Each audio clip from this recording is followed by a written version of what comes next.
Hi, welcome back to the GNS YouTube channel. Today we're going to talk about the Oxford HotGrips and why we should use them.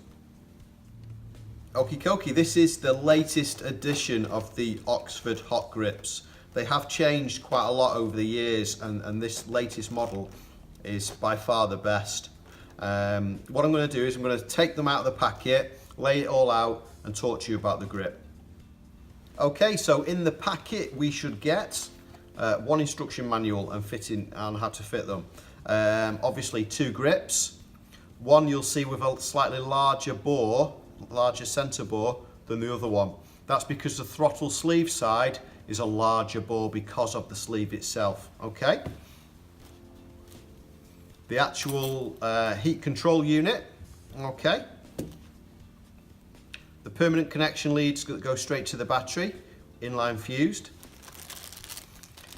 Some super glue and some cable ties to tidy up the cables once they're on the bike. Obviously the glue is to put the grips on. Some people don't use that, they use other types of glue, but it does come with a super glue.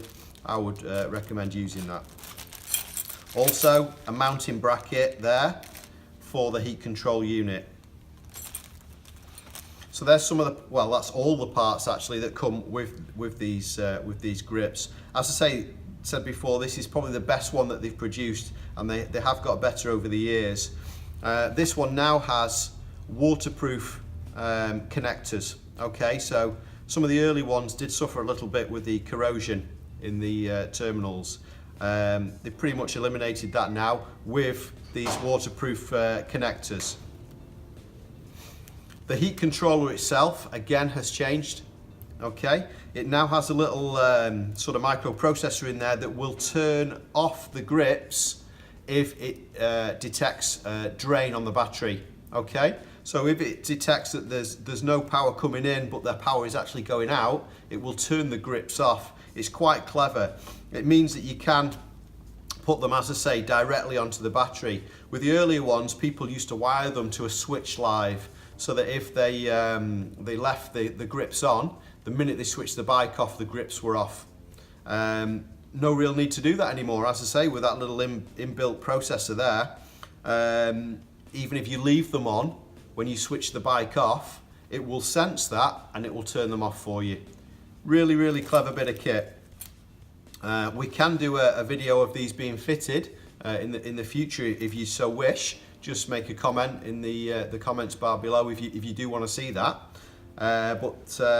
The other thing I want to mention quickly is they come in different, I was going to say styles, but basically they come sports, adventure, touring, and then they do the cruiser one.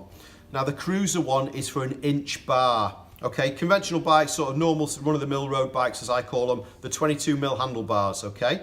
Which the sports, the adventure and the touring will all fit. The cruiser, however, is for the inch bar, so it's the bigger handlebar, the thicker handlebar, which is on most cruiser bikes. You will need the cruiser ones for that. The fitting is pretty much exactly the same, but if you have got an inch bar, you will need the cruiser one. Okay, the difference between the sports, the adventure and the touring, really, to put it down to basics, is the length of the grip itself.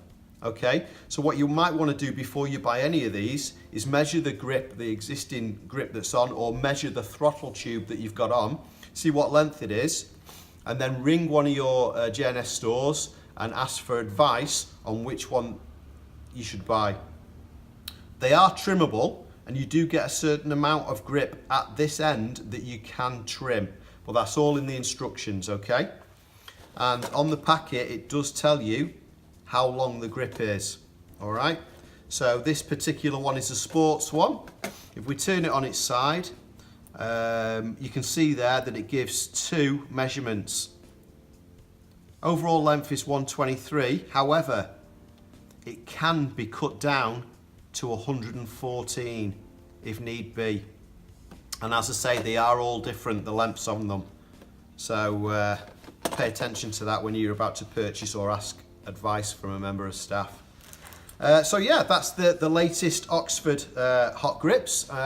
Very, very useful bit of kit. Once you've got them on, and I have got these on one of my bikes, and you switch them on, If it's a particularly cold day, you can pop it straight up to the highest 100% heat setting there, and these are toasty. The heat that comes out of them, let's put it this way, with 100, when it's on 100%, I need to be wearing my winter gloves, because if I've got my summer gloves on and I try holding these, they're too warm.